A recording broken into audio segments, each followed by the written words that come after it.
ఆయుష్ ప్రమాణము లేని నీవు, శాశ్వత కాలం ఉండవలసిన నీవు, ప్రకృతి శక్తులను అధిగమించిన నీవు, ప్రకృతిని శాసించగలిగిన నీవు, సూర్యుడా నువ్వు అయ్యాలో నువ్వు ఆగిపో, చంద్రుడా నువ్వు గిబియోనులో ఆగిపో, ఎర్ర సముద్రమా నువ్వు పాయలైపో, గరులయ సముద్రమా ఏంటి అలసడి, ఆకాశమా అలకించు, నువ్వు వర్షం కురియకూడదు.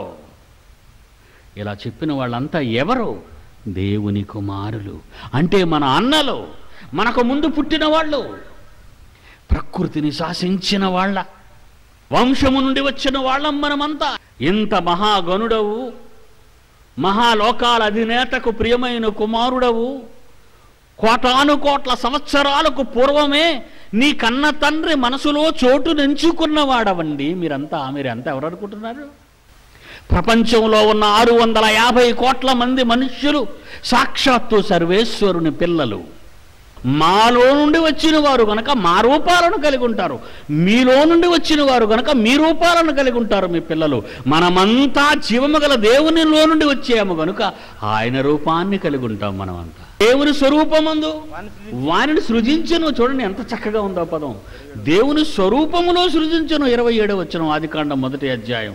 దేవుని స్వరూపము. నీ స్వరూపం ఎవరి స్వరూపము? దేవుని స్వరూపము. దేవుని స్వరూపమైన నీవు ఎలా బ్రతుకుతున్నావు? కులమా? నీకు కులం ఉందా?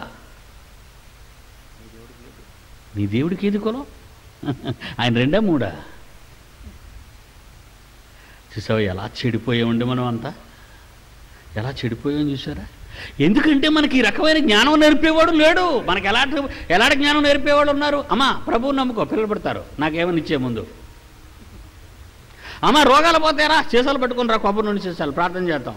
ఏంటి 60-70 సంవత్సరాలు ఈ జీవితంలో సుఖపడడానికి, దేవుణ్ణి తినేయడానికి ఇదొక వ్యాపారం.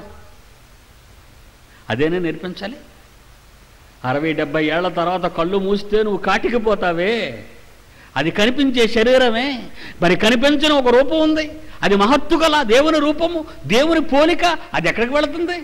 కన్నవారే ఉన్నను, కట్టుకున్నవారున్నను, ఎవ్వరికి కనిపించకని ఆత్మ వెళ్ళిపోవును.